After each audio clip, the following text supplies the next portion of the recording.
We're officially a podcast. I've been ranting over here with my mic muted.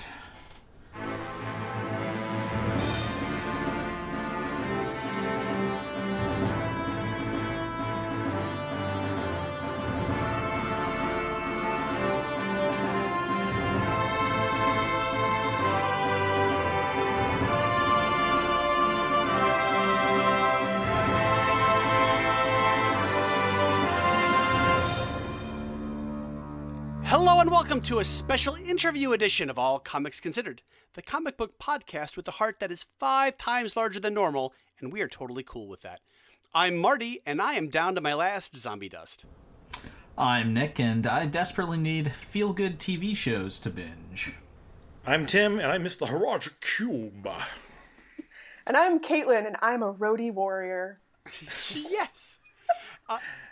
Action Heroes, today we're introducing Cailtlin Rosberg from the AV Club, Paste Magazine, and the Ladies' Night Anthology. She is the only other Chicagoan that's ever been on the show, and I am very happy to have someone else from my hometown on the show.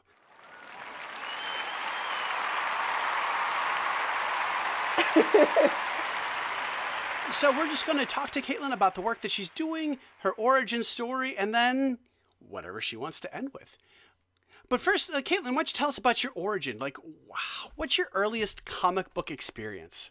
So I always disclose this. Any panel that I'm on, any conversation I have, the first thing out of my mouth is I got into comic books because of Hugh Jackman. I'm really tired of people being like, well, if you get into comics because of the MCU, you're not a real comic book fan or whatever. You know, my thing was I went and saw the first X-Men movie. That would have been like 2000, 2001, the very first one. And I went and saw it with a bunch of my friends from high school. And they were all comic book nerds, and they did the perfect thing. When they saw that I was excited, they were like, cool, let me lend you some books. Instead of being like, those were gross, gate openers a instead girl of likes gatekeepers. the thing I like. You know, it was the perfect introduction. So the Ultimate X-Men came out really shortly after that, and that was my foray. That was kind of my launching pad. And it just kind of, the love affair has waxed and waned sometimes, but it's always been sitting there in the back of my head. My dad started buying me comics.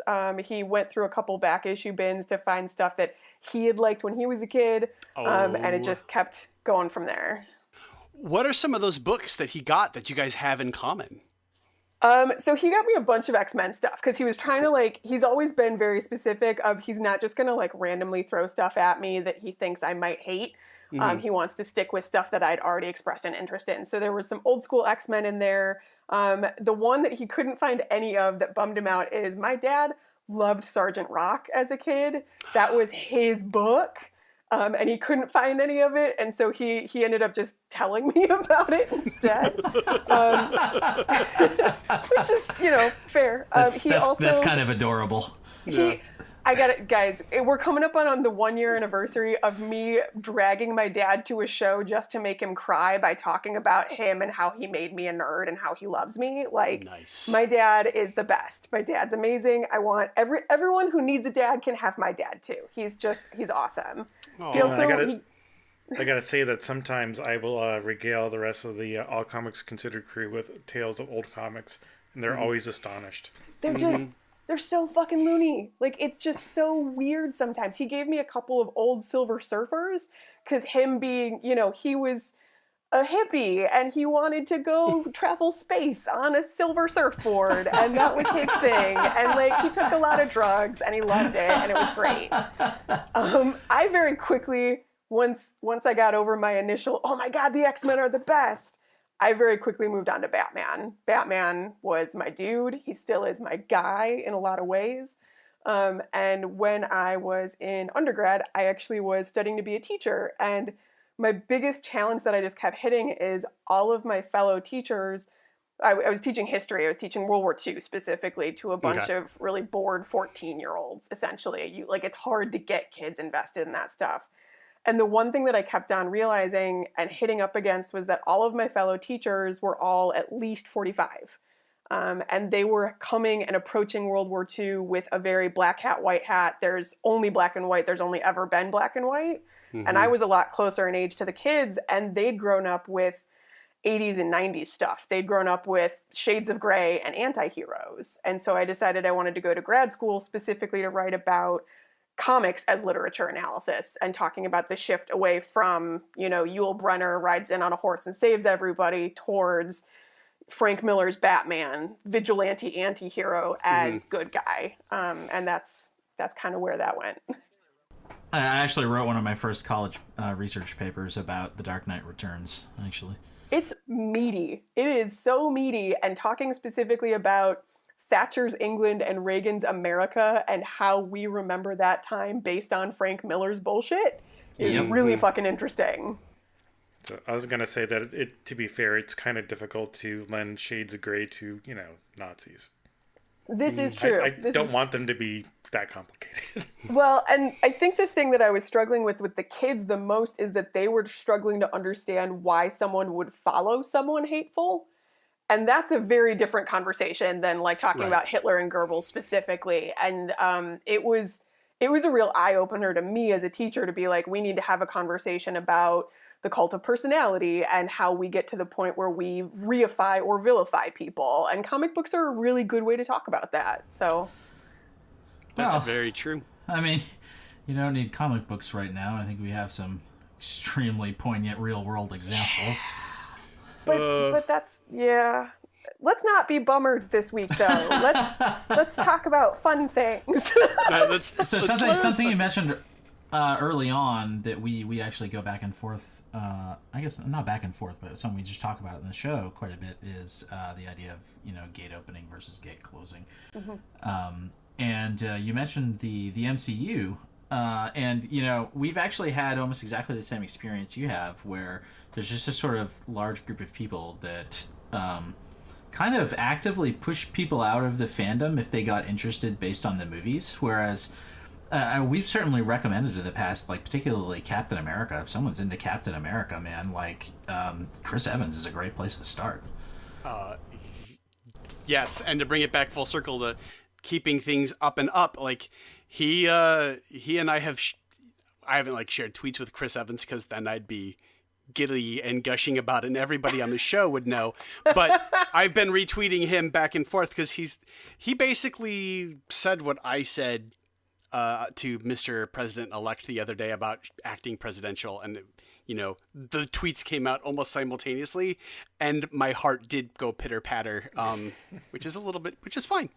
It's totally fine. And I just want to say really briefly, absolutely no shame in having Hugh Jackman being your first foray into comics. I mean, I've been reading X-Men since 1978, and when I saw Hugh Jackman in the first X-Men movie, as he panned from the behind, I was like, oh my god, this totally captures the essence. This is perfect. I was thrilled. There isn't anybody else on the planet that can pull off the hair. No. I will admit the end of X-Men 2, when they did the Phoenix under the water at the lake, I had just gotten to the point where I knew what that was, and sitting in a theater with all of my friends, the friends that had lent me comics, the friends that were like, here, you should enjoy this too, sitting in a dark theater with them and getting the in-joke was such a powerful feeling, being the only girl in the group, right? Like being the only one that had shown up for this and being like, I get this now. It's even more magic that like my friends all said, you're going to love this. Come with us. You're now in our big secret club. So so cool. I think those movies... It's like movies... your Stranger Things moment.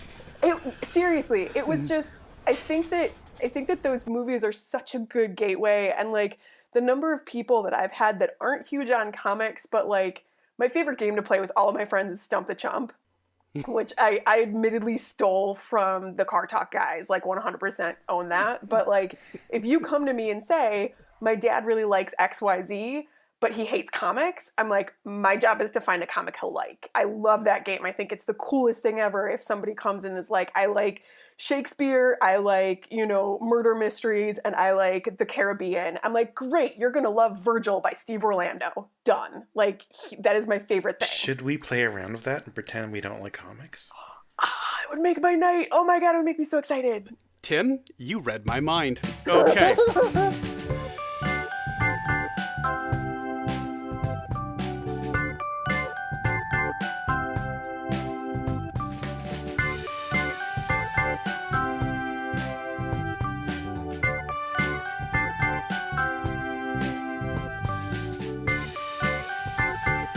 So Cailtlin, I hate comic books. I think they're a waste of time for children. But I do like some other stuff. I really like Bruce Lee. I really like old episodes of 70s shows like Fantasy Island. And I like Corvettes. Which comic would you recommend? David F. Walker's run on Shaft, the Dynamite comic, would be like straight up your fucking alley. Like seriously. Like 100%. And I am the biggest David F. Walker fan. Like people mock me for how much, like somebody's like, oh, what should I read? I'm like, anything by David F. Walker. Done. Right. Here. You're welcome. You're welcome for the experience you're about to have. I'm doing it right now. Caitlin, you're in good company because I've been talking about David F. Walker, and the highlight of last year's C2E2 was getting to talk to him about Nighthawk. And the cancellation of Nighthawk is another reason why 2016 fucking blows. So I interviewed him last year for work at the AV Club, and when I showed up at his table and introduced myself, because we'd never, met in the meet space, he launched himself across the table and gave me a hug, and he was like, fuck you, I've been telling fucking everybody about you. I was like, I can't tell if this is a compliment or not. Are you angry with me? What is going on? Yeah, I've been telling everybody about you. We're going to see you out by the railroad tracks. Have you been warning them, or what's going on? But he and Sanford Green were just really fucking nice to me, and they were very charming, and David F. Walker is just a really nice guy. He really is. Oh, yeah. He was, the highlight of C2E2 by far. Yeah. Okay. Well, you can't see my my shelf full of graphic novels, and I'm a really shitty liar. But Caitlin, I hate comic books. But I really like a lot of different video games. Mass Effect is my favorite video game franchise, with the Destiny being a close second, and WoW sometimes on the top. I really consider myself... I really like addressing social issues, and specifically about, kids in crisis, and kids are my thing. And dogs. I love my schnauzers. What comic book should I read? I think you would really like Southern Cross, which is Becky Cloonan's Image title. It's sci-fi murder mystery, kind of like Twin Peaks meets Alien, sort of. And there's definitely a lot about privilege and how you end up where you end up, and the job you end up getting because of who you are as a person and your community. And it's also really fucking pretty. So. Yes. Except this last issue, I put it on. So it's on my pull box. So good job. Okay, good. A+ work. But this last issue did a couple things just hit me the wrong way, and it's on. It's cutting to the bottom of my pull box now. But the first arc was amazing. Yeah, I'm wondering how much of her work, because Becky Cloonan's also the woman that's writing Punisher right now, and I feel like some of that is bleeding over into her other stuff. She's getting Frank Castle crazy in her other dishes, and that's not necessarily a good thing. It's not necessarily a bad thing either, but it could definitely change the experience. I think Frank has a way of getting in your head. Oh, God, he does. He's such a creepy fucker. Mm-hmm. No lie detected. Okay, Nick. You're up. Okay. This is actually not about me. This is about a person that I know, and I'm very curious as to how you would get them into comics. They are an accountant. They have no hobbies, and I mean no hobbies. As far as I can tell, all they do is work, have casual conversations with people, and do basic life household maintenance. You're not giving her much to go off. I know. Can you tell me how old they are and what gender they identify as? A woman, 30. Octopus Pie by Meredith Gran.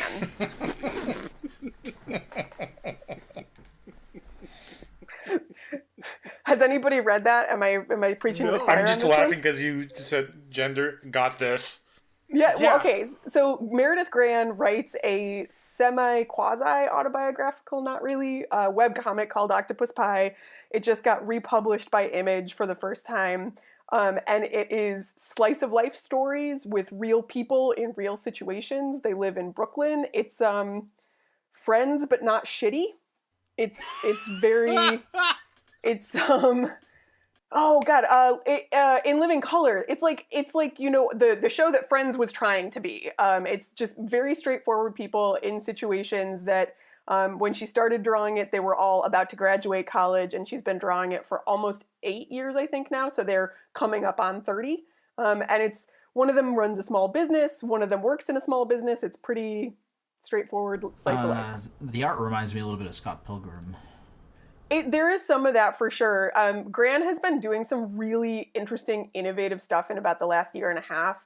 She hired a colorist to work with her, and she has started experimenting with having animation in the individual panels, which I think is the coolest thing ever in webcomics, because you can't do that in print comics, right? Like you can't have parts of it spin unless you take the page apart. But the way that she's handling kind of the weird, slow descent into adulthood is really, it jives with a lot of people I know, and I think that it's really well done. So the only time I've actually seen the motion done in comic panels, like webcomic panels, was one of those. There's like a long vertical style webcomic in which someone was on a train, and it was like the train was haunted or something, and then one of the passengers like whips around in the panel, and it's like a ghost, and it just scared the holy living bejesus out of me. That's awesome. Well, okay, so Meredith Gran just started experimenting with it. Another webcomic that does it really well is a webcomic called Saint for Rent, which is all about time travel, but it's kind of like Hello Kitty cutesy kawaii time travel. Like it's the basic idea is that there's a bed and breakfast, like an inn, that is a nexus for people who are time traveling, and the inn never moves in space or time, so you can always get to it. And the comic is set in that inn, watching travelers come in and out and be at different points of their lives. So a so-called fixed point in time, eh? Yeah, it's neat. I like it. So I like comics. I like telling people about comics. And I get to do it as a living, which is the coolest thing. Like, I get to be a nerd. For the record, I'm actually indifferent to Corvettes. They're fine, whatever. If you were gonna, if you'd said Impalas, I would have been like, so you're watching Supernatural this season? Like, are we gonna go deep dive on this one? My dream car is a fully restored, like, 67 Dodge Swinger. Oh, that's a good choice. Because you can work on those. There's no electronics. Yeah. Wow. I have no idea what any of that even means. Dodge company. Hopefully you knew 67 was a year. Like that's... I did. I got that. I was pretty sure, but I don't know. Or maybe a black split window Stingray. Those were pretty sweet. I don't know if my dream car has always been Steve McQueen's Bullet car, but I will admit it's mostly because I want Steve McQueen to be there too. Like that's I'll take a Phantom and look like I'm driving around in Batman the Animated Series. Yes. 100% support this plan. I think we should start a GoFundMe. Done. All right. Well, in between raising money for Nick's brand new car, let's talk more about Cailtlin. And you said you get to do comic stuff for a living. So what type of comic stuff do you do for a living? So I write for the AV Club, and backing up just a little bit to talk about how I got that gig. I was writing, this is so convoluted. I live on the internet. I write on forums, and I'm on Twitter, and I'm on Facebook, and one of the forums that I was on was a very relatively popular feminist-specific forum that was linked to some nerdy stuff. And every once in a while, I would get real angry and ranty, and I would write something up, and it would end up bubbling up to more popular sites on the internet. And I wrote something really angry and ranty about Rick Remender and Captain America. I don't know how many people remember this, but there was a hashtag for a little while calling for Marvel to fire Rick Remender because the way he wrote a specific issue of Captain America implied a lot of really nasty things, including that Sam Wilson had sex with an underage girl, which is, let's call it, rape. Right. It was a fucked up issue. It was a really terrible storyline, frankly. It was just not well written. And I got really ranty, and I got on the internet, and I went click, click, click. I'm on my lunch break, and I hate everything, and you all should die. And then it got posted on a bunch of really popular websites, and it got some attention. And deep down in the bowels of my argument, I reminded people of the storyline that Dan Slott wrote, where Doc Ock is in Peter Parker's body. And the implication is that he has sex in Peter's body with a woman who thinks he's Peter. And again, that would be rape. And I mentioned it. And Dan Slott is notorious for essentially having a Google alert of his name and coming on the internet and harassing people when they say things he doesn't like. And so he came into the comments section and harassed me for 5 days straight, which overlapped with the Marvel editorial retreat that they have every year. So he was literally getting paid to tell me terrible things about myself, to like bully me and just be an asshole. Out of that came, I made some buttons for C2E2 that year that said Dan Slott thinks I'm imaginary, and all of my friends wore them because he told me that I had no friends and they were all hallucinations. So he was I pretty strongly feel like I remember seeing pictures of those buttons. Yeah. I remember seeing them. It was, a lot of people wore them. It made me very happy. I felt very supported by my community. But basically, I wrote this thing because I was angry, and it boomed, right? It just blew up. And then Dan Slott got paid to bully me. And so I said, well, fuck you. If you're going to get paid to bully me, I'm going to get paid to talk about comics. And by the power of Kismet, I had a friend of a friend who knew one of the books editors at the AV Club, and they were looking for someone to flesh out their AV Club comics panel. And so I sent them some stuff that I'd written, and they said, yes, please come work for us. And so now I get paid to talk about comics, which is the coolest thing ever. Yeah, you're kind of living my dream right now. I love the AV Club. Marty and I went to school in Beloit, 45 minutes away from Madison, so we used to just go pick up, the Onion on the street there. They would drop it off in our rec center where I worked, and on their way to delivering it to Chicago. So, yeah. I will admit that I am a little bummed that I don't get paper checks from them, because my paychecks say the Onion, not the AV Club. And being able to tell people, oh yeah, I work for the Onion, because not everybody knows what the AV Club is, but everybody has heard of the Onion. And my uncle, half my family lives in Australia, and my uncle was here a couple times this year, and he was like, so what's new with you, kid? And I was like, I work at the Onion. And he was like, no, you don't, fuck you. And I was like, let me show you the internet. So yeah, it's really awesome. My editors are amazing, and they are very patient with me because I'm a certified internet old, and I was trained to always put double spaces after periods, and that is not good or correct. I still can't break myself of that habit, man. I can't. It's so hard. Stupid high school keyboarding class. Right. Oh, I broke myself of that habit, and we just did an interview with Katie Borkwin, and she does double spaces sometimes, and Hannah just told me never ever do double spaces again in an interview, and she's very, very strict about that. I literally have to do a Control F and replace every single document I send to any of my editors, at Paste, at the AV Club, anywhere. I have to do it, or I miss one. It's just inevitable. I wonder if this is the bright dividing line between Generation X and Y. That could be. That could be how we can tell who's a real millennial or not. Do you do double spaces? That's my new think piece. That's the next new millennial think piece. Are millennials ruining the world because they don't double space after periods? Yes. Oh my God. That sounds like a great article. I want to go back really quickly because I have complained about that Remender run and Remender period. Dimension Z, okay, it was fun. Everything from that, it was not good. Not good. Remender, he's one of those guys that when he's playing with somebody else's intellectual property, I do not like what he does. When he's doing something creator-owned, I tend to like it a lot more. And I'm like, then just stay at Image, dude. Just don't go over to Marvel. You just you're trying to turn these characters with a lot of history into something that you want them to be, and that's not how that works when you're a better writer. Let's put it that way. Have you read Remender's his Far Future Under the Ocean comic? Yeah, Low. No, I have not. Is it good? I would be interested in getting your opinion about it. It makes me have feelings that I don't understand. Okay, so there was a woman that worked at the Graham Crackers downtown where I go for my books. Allie, I miss her dearly. She just moved to LA last month, and I am weeping inside. But I would walk in there, and I would look her in the face. I'd be like, "What should I pick up that I'm not already reading?" And she would push me a little bit because she knows my tastes really well, and we overlap a lot. But one of the things that she pushed me to pick up was Deadly Class, and she's like, "I know you don't always like Remender, but I think you're gonna like this." Mm-hmm. And she was absolutely right. I did.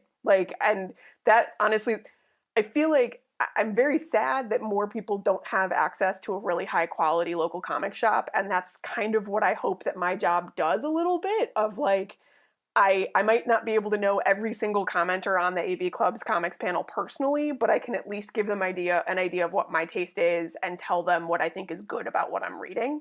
And that I want more people to have an Allie in their life, so I'm doing my best to impersonate her on the internet, I guess. Well, yeah, we are pretty spoiled. Well, I am, because I go to First Aid on Taylor, and then there's First Aid in Hyde Park. Those are my jams. Tom and Joe have both been very good to me, but Tom specifically has been very, very supportive of me and the show. First Aid in Hyde Park was my second comic shop. So really? Yep. My first one was the one out near my hometown where the guy was an asshole, and I swore I would never give him money, and my dad won't give him money anymore either because my dad's the best. But then I was living down in Hyde Park, and First Aid was like my home away from home. So I fully endorse First Aid for anybody who can go. I was going to say, as long as you're doing comic book store shout-outs, Atomic Comics in Tacoma and Golden Age Comics in Seattle are my two top picks. Was it Phoenix Cards and Games that Hannah was a big fan of? Yeah, Hannah goes to Phoenix. I feel like I should rep them because I'm supposed to go there at some point in time. Well, not only that, but they were really huge for Project Super Kid. So. Yes, they were. Oh, that's awesome.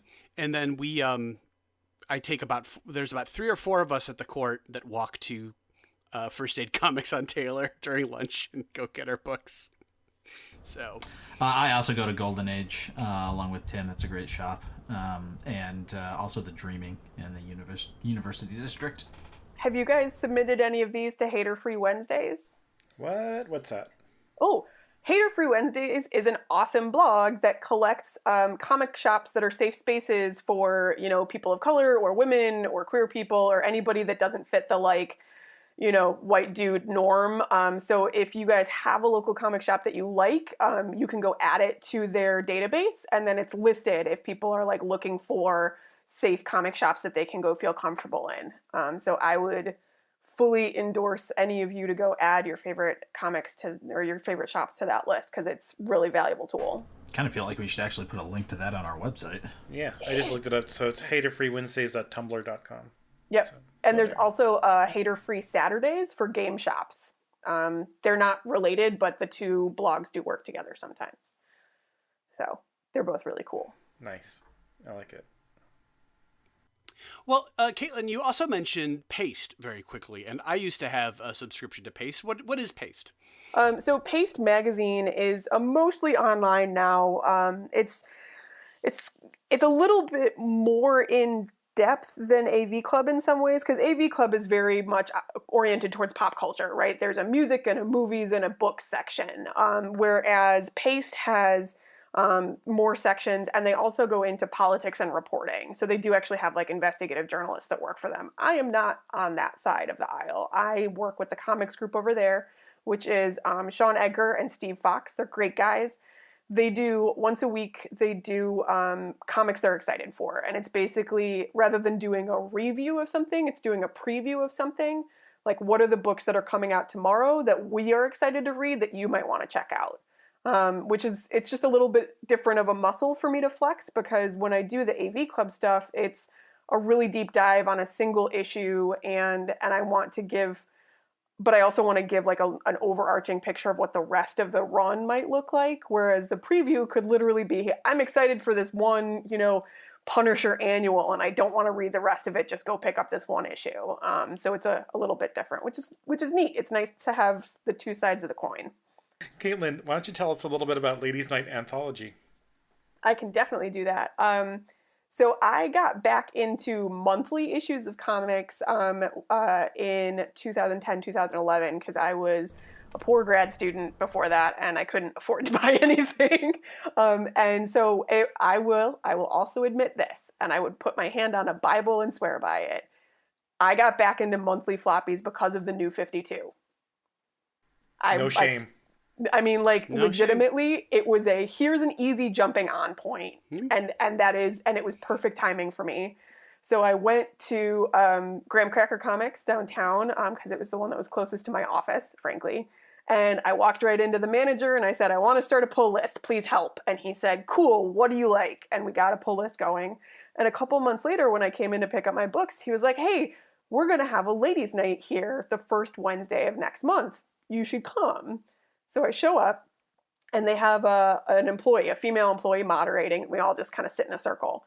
And a couple months after that, we were all just bitching about some comic that had been really shitty, and we were all angry about it. And somebody was like, we should make some comics. And this was right after Womanthology had been so huge on Kickstarter. And so Hannah K. Chapman, who has unfortunately moved back to the UK, but in the UK, she founded Comic Book Slumber Party. But Hannah K. Chapman and Megan Bird and Lauren Burke and Wendy Freeman and myself are the 5 original editors of the first Ladies' Night Anthology. And we have, since 2012, we have published an annual anthology of all women. It's almost all first-timers that have never made a comic before. And we get between 8 and 12 stories, and we print it, like for real, print it as a book. And we make zines, and we still meet at Ladies' Night once a month at Graham Crackers, but then we also have separate workshops, and we get local comics creators to come in and kind of mentor us a little bit or give us a little bit of insight into how to do a process. We had Dan Doherty, who does Beardo and Touching Evil a couple years ago. He's freaking awesome. We had Mike Norton come last year, which was hilarious because the space we'd rented for our workshop, like we had this one little corner for him to go and give people specific feedback. And he is a giant man. He is like 6'6", and he had to like duck his head to get down into this little room that we'd rented, and I felt really bad. But that's kind of the nuts and bolts of Ladies' Night, that we are about 2 weeks away from sending volume 4 to print, and then in January we will start volume 5. So we've been at this for a while now. That's super exciting. I'm super happy to hear about that, and I look forward to grabbing an anthology. It's so cool. I love it. Sorry, I get really jazzed about it. Well, no, because I think there's another part of Ladies' Night Anthology that is we talked about in email, and I want you to talk about what this next thing is, because it's super rad. It is. So, like I said, it's an all-women anthology, and it's anyone who identifies as a woman, and it's really cool. And we do have a lot of local folks, but we do have some folks that are international. We've had several people from the UK and Iceland participate. We've also started reaching out to a bunch of international all-women comic groups. So Comic Book Slumber Party, like I mentioned, Ladies Draw Comics. Ladies Draw Comics is in the UK as well, and Femskit in Finland. And I didn't know this until last year, but Angouleme, where there's like the major French Comic-Con, they have a sister city in the suburbs of Chicago. And so the Angouleme city folks were here, and through a couple of connections, we got a chance to meet them. And after their missteps with women in the last couple of years, they invited Ladies' Night to help organize anything we wanted. And so we've ended up being offered some exhibition space for an art show and being able to do panels and workshops. We're also printing an Angouleme specific book, like a zine, with those other organizations that I mentioned. And so 2 of our editors will actually be going to Angouleme in January to represent Ladies' Night as like their first all women in comics collective activity organization thing. And it's super freaking exciting and really neat and awesome to be given this opportunity to like branch out into something new. Can I just say real briefly that I immediately have a gigantic crush on Ladies Night Anthology Eat It Up? Oh my god, that cover. Dude, okay. It's the way that Ladies Night works is a little different than most anthologies, because most anthologies are going to expect you to come to us with like a fully finished script, and you have to come with an artist and a writer or someone that can do both. You have to be ready to hit the ground running. But the way Ladies Night works is we actually have the writers and the artists pitch us separately. So writers give like the 30-second elevator pitch of what they want to write. Artists give us a 1-page pinup drawing. And when I say pinup, I don't mean like pretty girls on the sides of warplanes. I mean like a single page illustration. Mm-hmm. We got a submission from Jen St. Ange, who ended up doing the cover of the anthology, and it was a woman cooking an egg on a pan, and she was clearly trying to avoid burning herself, and it was the cutest, bubbliest, and I was like, I want to eat this paper. It was perfect, and the whole theme around Eat It Up, I was like, this is exactly the woman we want to do the cover, because just looking at it, it looks fucking delicious. And there's a wraparound on the back that has like all sorts of random food and stuff all over it. It's just, she's been a joy to work with, and she's super talented. And I love all of the ladies that I've worked with. And like, there's some people that using Ladies Night as a portfolio piece have managed to go on and get permanent work as comic artists or storyboarders. Like Anissa Espinoza did a bunch of covers for Bee and Puppy Cat and Bravest Warriors, and she just got a job doing storyboarding out for WB in California, and she started with Ladies Night. Like Monica Raz was an inker on one of Dan Doherty's books. Like people are building their jobs because of this cool thing I do as a hobby, and like it makes my heart grow 3 sizes. It makes me so freaking excited. You are directly responsible for adding more good stuff in the world. I mean, come on. Yeah, good job. I like that. I am responsible for adding good stuff in the world, especially the world we've got right now. We need good stuff. Yep. Yeah. No, that's yeah. I brought us back down. I'm sorry. The thing about all this stuff, so the things that we do for ourselves will die when we die, but the things that we do for other people will live on through them, and that's what you've done. So, bravo and golf clap for you for this. Thank you. I like helping people do cool things, and that's part of why I like being an editor so much, is like, with the exception of one volume, I've never been involved in the creation of a story. I've just been the person helping like guide teams through the process. I'm also the treasurer kind of by default at this point. But it's just really cool to be able to be like, I helped you do a thing that you've been dreaming about doing, like that's a neat feeling. And it makes me really happy to see the variety of anthologies that are coming out these days. Like anybody that has the ability to access the internet can make a comic, and anybody that has the ability to access the internet and reach out to other people can make an anthology. And if you want to publish it, Kickstarter exists. Like our first year, our budget was $1,500. That's all we needed. Like that's it. It's not an astronomical barrier of entry anymore. I don't need to reach out to a distributor. I don't need to do all of these hoops that were previously in place. I just need to find the people and get organized and do the work. How do you guys handle compensation? We are upfront about the fact that we do not compensate people.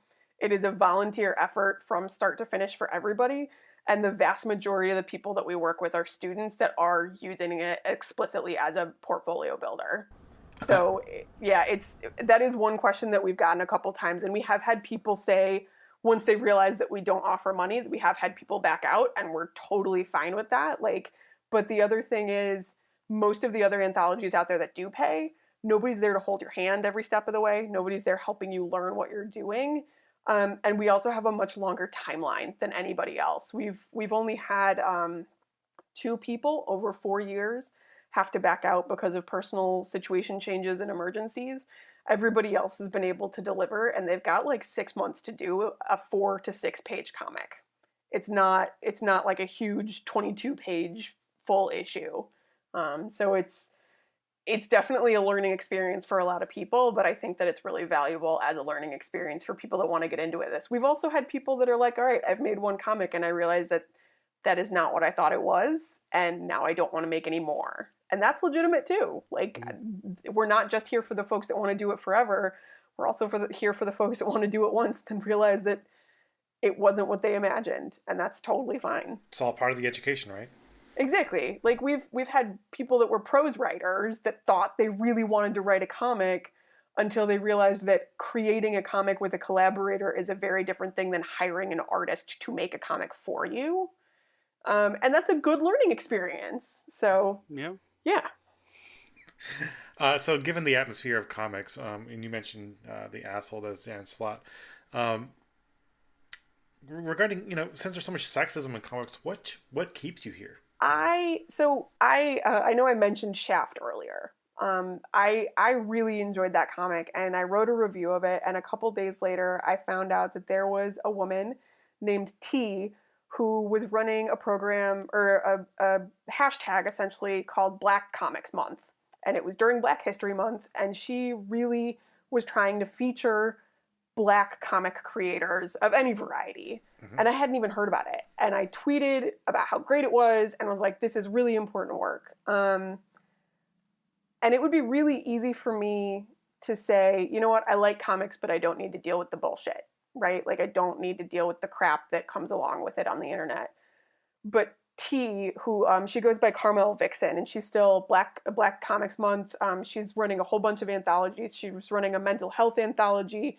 She's working on a book with Tess Fowler. She and I connected, and I realized that I was doing a decent job of featuring women, but I was not doing a decent job of featuring people of color. And I have a place of profound privilege, both inside the comics community and outside of it, that I have a platform. And even if I didn't get paid for this stuff, like, I would still probably do it because it's fun. And I have an opportunity to feature work and artists and ideas that people might not come across otherwise. And it kind of goes back to the idea of, I want to be somebody's local comic shop when they don't have access to one.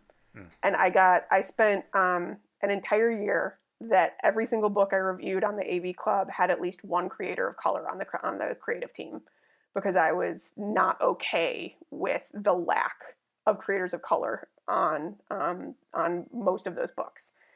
And frankly, I didn't publish anything about it. I didn't make a statement of like, hey, this is a thing I'm doing. I just did it because it's important that we realize that comics are for everybody. Being a nerd is for everybody. There is no such thing as someone who doesn't belong in this community. And I have an opportunity to prove that and to feature people who normally would get drummed right out of town. So and that's it sounds important like to me. You're here so you can beat back the tide of, well, the patriarchy, which I love. I am here to prove that Captain America and Superman would tell all those motherfuckers to fuck right off, basically. I think we're striking similar chords here. That's phenomenal. When we were talking about Eat It Up, and you talked about like getting people to collaborate, like writers and artists to collaborate, there are a handful of people who listen to the show who really want to get into making a comic, and you're the closest person that we have and we've interviewed, who could give some advice on this. So what would you tell them to do in order to see their dream come alive? I think this is the advice that any creator of anything would probably say, but if you want to make a comic, you should read a lot of comics. The more comics you read, the more you will understand the structure of the storytelling and how the physical structure of a page works or doesn't work. And there would be some people that will tell you, like, go read blah-de-blah book about making comics. Like, go pick up Brian Michael Bendis's book on making comics or whatever. I don't necessarily think that any of those are the perfect resources, because you're always going to get one person's perspective on how to make comics, and that's not going to work for everybody. But if you really want to make a comic, deciding what your strength is, are you a writer or are you an artist or are you both, is obviously the first step. Once you've done that, research the process of the people you want to emulate. There are a lot of folks out there now that are on Instagram or on Twitch or whatever it might be, literally showing you how they make their art. And you can look at them and copy them. And you don't want to copy them forever, but it's a really good way of having like a template. And the cool thing that I can offer is for Volume 4's Kickstarter for Ladies Night Anthology, one of our stretch goals, if we got an extra little boost of money, was that we were going to try to host a Ladies Night Anthology style workshop for non-Ladies Night Anthology participants. So we are going to be organizing the same kind of workshop we offer for the people that actually contribute to the anthology for other people. And so that's going to be how to write a script, how to thumbnail, how to do all of that stuff. And the general process that I would really encourage everybody to go through is come up with character descriptions, and if you need them, have photo references for backgrounds, because those are always helpful. Write a script. We personally use the Dark Horse script format, which you can find either online or on the Ladies Night Anthology website, which is ladiesnightanthology.com, because we like keeping things simple. Once you've got a script in hand, thumbnail it. Even if you're not the artist, thumbnail it, because you will get a really good sense of if you fucked something up and you won't have done a lot of work. After the thumbnail point, it's kind of up to how you want to do your art. But that thumbnailing point is something that a lot of professional artists either won't show you or they can skip because they're so well practiced and knowledgeable. But like, you're not going to see things like you've made this bubble too big until you're so far into the process that you're scrapping, days and days of work. So thumbnailing, very can important. You give us a quick description of thumbnailing? Oh, geez, I'm sorry. Thumbnailing would be when you do a rough sketch of your page without investing time and effort into it. So instead of like using a ruler or, on your computer doing really careful panel layouts and really drawing in detail, just take a scrap piece of paper, sketch it out real messy. It does not have to look good, but it's going to give you a really good idea of the layout of the entire page. Are there any panels that aren't working well together? Have you got the right people in the right order? Keep stuff in mind. Like if you are writing in a language that reads left to right, the person that speaks first should be on the left-hand side of the page. You should not swap it. And that's stuff that you're going to catch it so much faster in thumbnails than if you get all the way through your art process and realize, oh God, I've fucked this up so badly. I can hopefully maybe just swap it, or I have to start all over. So thumbnails is my number one piece of advice. People still fuck up that speech bubble thing, man. Oh God. Oh yeah. Fucking oh yeah. Try the biggest fight that I have sometimes with Ladies Night folks, and it's not really a fight, it's like a gentle nudging towards the right direction.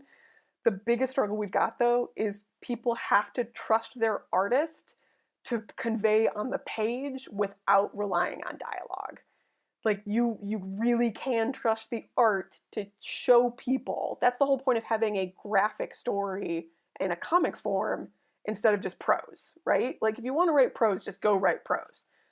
If you want a comic, you have to trust the art to do a lot of the heavy lifting.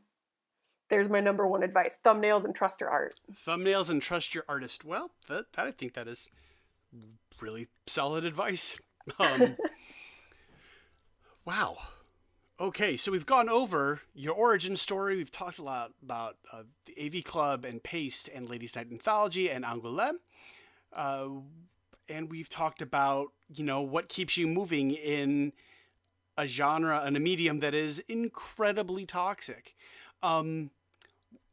Off air, we also talked a little bit about webcomics, and during your amazing, let me tell you about a comic that you'll love even if you hate comics, you mentioned one. So before we move on, I think you should talk a little bit about some of your favorite webcomics and what's the appeal of a webcomic versus the paper comics.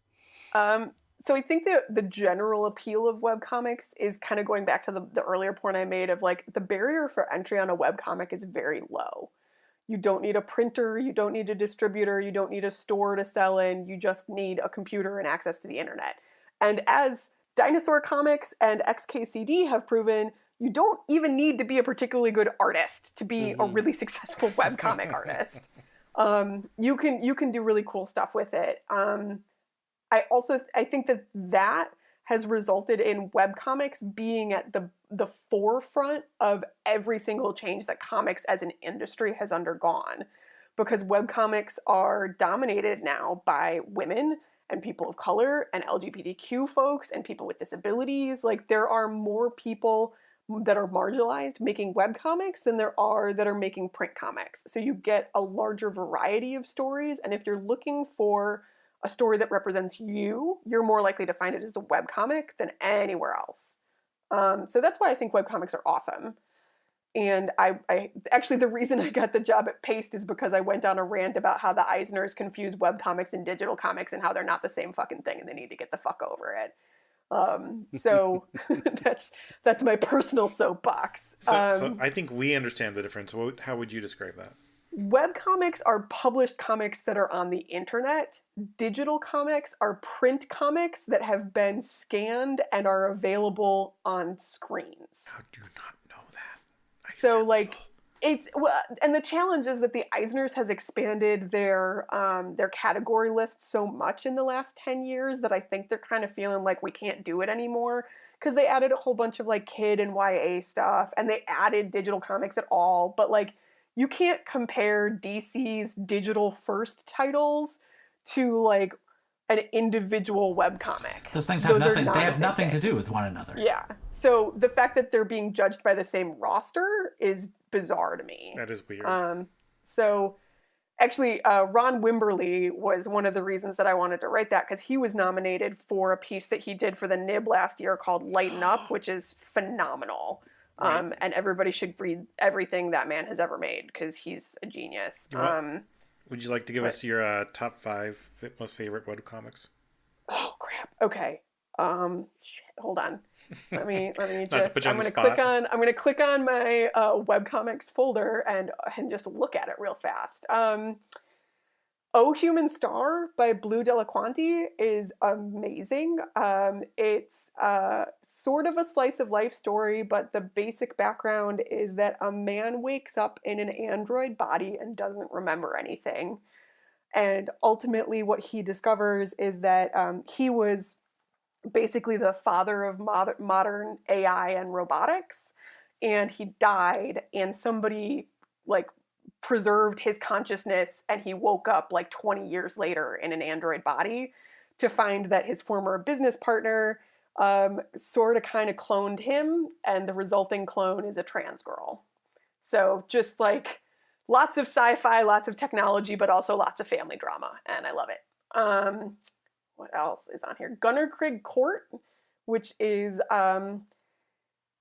Harry Potter meets, oh man, this is a hard one. It's just really good. It's kind of got some tones of Harry Potter, but there's like those awesome urban fantasy novels that talk about where magic and science and technology like clash and don't get along well. It's got a lot of that in it. Someone recommended that to us fairly recently. It might have been Hannah, actually. It's so good. I thought it was you, Nick. I thought you were reading that. No. Well, if it was Hannah, high five to Hannah. Seriously, it's kind so of good. Like Harry Potter-ish / Gotham Academy-ish. Yes, very close to Gotham Academy, 100%. Yeah, Hannah recommended that like a couple weeks ago. Gosh. Okay, so Octopus Pie is definitely in my top 5. Like, it's so good, and she's doing such neat stuff with it that's so innovative. So that's 3, right? 3, 2 more. 3. Okay, 2 more. This is a very selfish question for me because I'm looking for new stuff. Yeah. Anything by Dave Willis? Dumbing of Age and Short Packed are the ones that people know the most. Short Packed is a cast of characters that all work in a toy store. One of them is obsessed with Transformers and getting all of the Transformers toys. And Jesus is one of their coworkers, like actual Jesus, like brought back from the dead Jesus. And Reagan is one of their coworkers, and it's hilarious. Sounds a little bit like Clone High. It is. The sense of humor is so much like Clone High. It's not even funny. But Dumbing of Age, one of the cool things that Dave Willis does is he takes the same series of characters but puts them in a lot of different webcomics, and they are at the core the same person, but because their lives are so different, they end up in different places. So Dumbing of Age has a lot of the same characters as Short Pact, but in Dumbing of Age, they're all freshmen at, I think it's Indiana University, and he's been doing it for like 6 years, and they're only like 5 weeks into the first semester. It moves in real time-ish. But they deal with a lot of really interesting stuff. There's one character who's a sex addict. They deal with alcoholism and depression and bullying, and like, it sounds like a downer, but it's actually really fucking funny. And it's one of the most representative comics period I've ever read. There's a trans character, there's a deaf character, there's just anything that you could think of, there's a character in there that represents that community. Okay, last one, I gotta say Sinfest. It's the first webcomic I ever started reading, and it's got like a special place in my heart. And I posted a link to it on Facebook earlier this week, and a whole bunch of my friends were like, oh man, I haven't read this in forever. Holy shit, what happened? And I'm like, he got political. He went from writing like this funny little 4-panel daily strip to being like, we're going to talk about how the patriarchy is like the Matrix, and we're going to say that, that Uncle Sam has a giant robot pimp that is walking around killing people, and Lady Liberty left him, and it's so well done and so subversive, and he's one of the only comic creators out there that's like not in your face about his personal life. Like, he hasn't posted on his own website since like 2014, and he doesn't have any kind of social media presence. So I'm like, I also just want to know more about him as a person. So I think those would be my top 5. But I read like 35 webcomics, so if we could just keep going. I used to read a lot. I think Something Positive is the only one that I still keep up with with any regularity. Also a good choice. If you guys are into kind of like weird, funky mythology fantasy, Eth's Skin, which is ETH' Skin, is a sort of modern fantasy retelling of the Selkie myth, and it's really neat. It's really, really cool, and it's done by a guy called Svay R. Monster, who was involved in the Beyond Anthology, which was all LGBTQ fantasy and sci-fi. And it's really cool. It's a really cool comic, and Tanika Stotts also worked on that, and she has her own webcomic. And again, just webcomics out the wazoo, dude. Like, I could keep going. I don't know if I'm sure you're familiar with these, but lately I've been really into strong female protagonist. Yes. And that filled the hole in my heart from Girls with Slingshots. Like, it was a good transition from one to the other. I'm not that emotional a person, but I was very upset when Girls with Slingshots was going to end. I really, really respect people that can tell a story. I think one of my biggest struggles with caped stories is that they just tend to like drag on forever. I really like miniseries. I really like stories that have a contained beginning and end. I really liked like the Batman Eternal and Batman and Robin Eternal, because it was like, I know where this starts, I know where it ends, and I know what happened in the middle. And with webcomics, especially if they do really well, it can be so tempting to just keep going. And I really respect people that are like, nope, I know when I need to say this is done. So what's interesting about you saying that is when you were talking about how much the things you loved about webcomics, is that one of the things that I personally enjoy is that webcomics are able to do vastly different things with pacing than print comics can do, which includes much, much longer storylines with slower burns, which I often like. Yeah. It feels... I always have felt like webcomics are a lot closer to fan fiction in what they can get away with, because they don't have the pressures of standard publishing, which it's a very similar relationship to like book publishing versus just tossing some fan fiction up on AO3, right? Like, you don't have to deal with an editor and a publisher and all of that stuff. You're just putting something on the internet. So you can make it as in-depth and as slow burn as you want it to be, for real. It just occurred to me, well, two things. One, the other webcomic that if you haven't delved into is oglaf.com, OGLAF. Ooh, I have not heard of this one. Yeah, homework. OGLAF.com. Don't look at it at work, guys. That's totally not safe for work. All right, that is a good warning. Yeah. That is a very good warning. And the second thing that just occurred to me as you were talking about the slow burn and the sort of relationship you build with the characters, because that's part of it. In many ways, in the 90s, Love and Rockets by the Hernandez brothers, for me, felt like, now that I think about it, felt like a webcomic. Because I love the characters. They are very important to me. And you don't get that sort of deep feeling from, Capes and Cows, I'd say. Yeah. When I found out that there was going to be a Love and Rockets free issue on Free Comic Book Day this year, I got really excited because I was like, how many young women are going to see Love and Rockets for the first time today and then get to go explore this whole new awesome world that they've never heard of before? And that just made me very happy. I like that. Yeah. So Cailtlin and Old Man Tim say, pick up Love and Rockets. Yes. 100%. Well, Cailtlin, before we went off into webcomics, you were talking about Ron Wimberly and the Nib. And I don't think you got to finish the rest of that. So could you finish talking about Ron? One of the things I say a lot is that I get brain crushes on people. Like, there's something about the way that they see the world and the way that they communicate what they see back out into the world that I find incredibly compelling. Mm-hmm. David F. Walker is one of those people. But Ron Wimberly, the first time I saw Lighten Up on the Nib, it's a piece about being asked to change the skin tone of a character who is a woman of color. And Ron Wimberly is a black man. And it was something I needed. It was visual poetry. It spoke to something that I felt and wanted to think about more. And every time I read it, I see something new in it. And what I'm really glad about is that he has parlayed some newfound attention into a new era of his career, I want to say, because he's been making comics for a really long time. And he's really good at his job, like genuinely quite good at his job. And he started working on a comic for Stela, the subscription iPhone app that's webcomic specific, which is really neat. It's a cool experiment. We'll see how it continues to go. It's not a very old application yet.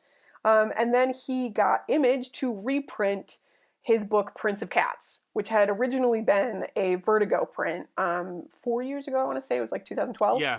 And it just came, the Image version just came out 2 or 3 weeks ago, I want to say. And it is, I was telling this to Martin before we got on the call, but I went to school to be a teacher. I love kids and I love educating. They are two things that I'm really passionate about.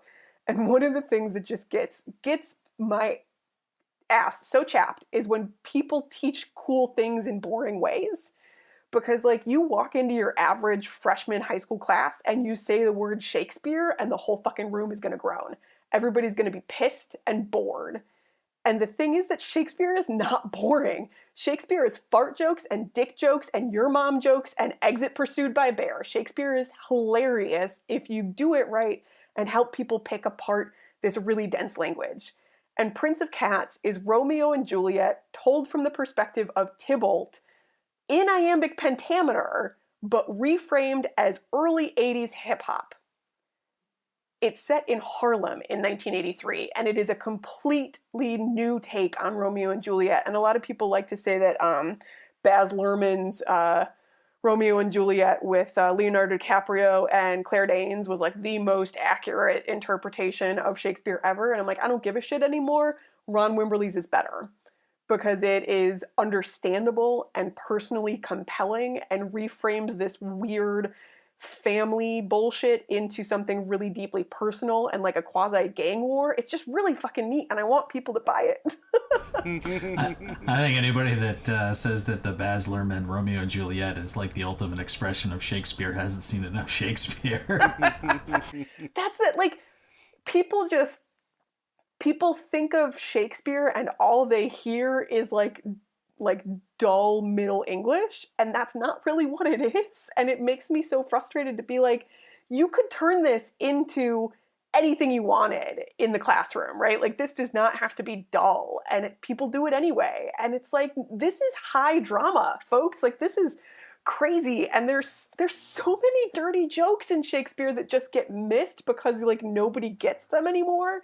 Whereas because Ron Wimberly has the art medium there and he's giving himself permission to fudge the language a little bit, he makes them very clear. He's like, oh, that's a blowjob joke. That is a joke about sucking dick. And you guys can see it now. And it's, the art is incredible. And it's like really like pop art sensibility. And he's smart and he's opinionated and he's really good at his job. And I want more people to buy his shit.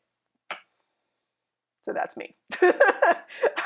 I will just talk about Ron Wimberly and David F. Walker for the rest of the night and how I want the two of them to make a War Machine comic because then I would die happy. That sounds like a book we would buy. Like right. All of us. Yeah. Though to be fair, I was not a big fan. I'm looking at the Prince of Cats preview pages on Amazon and it looks great. But I was not a fan of Ron Wimberly's work on She-Hulk. That just did not work for me.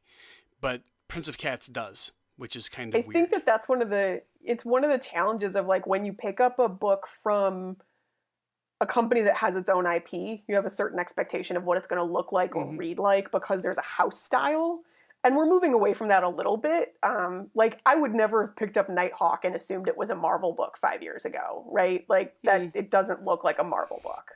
Right. But now, like you have all these creator-owned things that they can get more experimental and more interesting. Right. And I think that's the benefit of having both, frankly. I wholeheartedly agree. I just, sometimes the art works for me, sometimes it doesn't. And that's just, it is what it is. But no, what the hardest is when you love the art or the writing and hate the other. That is my least favorite feeling when you're like, oh, I really love Del Mundo, but oh, I really don't want to read Mark Waid. Okay. Yeah. I'm going to be sad now. But Cailtlin, you've talked about the Anthology, Paste, AV Club, your origin story where you're pitted up against basically Spider-Man or the guy's writing Spider-Man. That's pretty cool. Even though it was completely shitty. Before we go... Oh, wait. Does that mean Dan Slott is Venom? He's the evil alien symbiote that's taken over Peter Parker? You could make that argument. Just a thought. Sorry. That's totally fine. Before we go, what do you want to leave our listeners with? I want everyone to know that comics belong to them and there is a comic out there for them.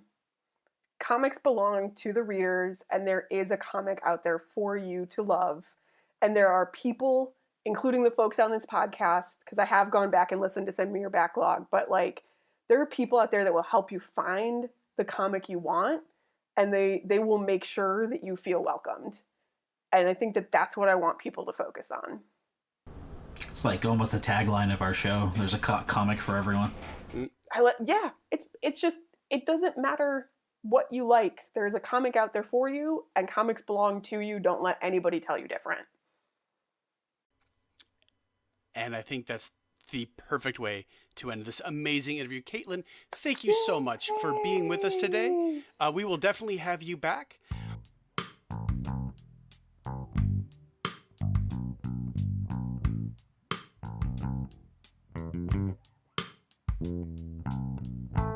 This has been All Comics Considered Special Cailtlin Edition. You can find us on Facebook at All Comics Considered. You can find us on Twitter as All Comics Cast. You can reach Marty, Hannah, Nick, or Tim at allcomicsconsidered.com. That's our email address. Thank you for giving us a listen. Please, if you like us, give us a share. Tell your friends, leave us a review on iTunes or Stitcher or whatever your feed of choice is. Cailtlin, once again, thank you so much for being here with us. Thanks for having me, guys. I've enjoyed it. Okay. And until next time, Action Heroes, we are not going to be around during Thanksgiving. So until next time, Action Heroes, eat at least one extra slice of pumpkin pie for each of us. Thanks all. Have a good week.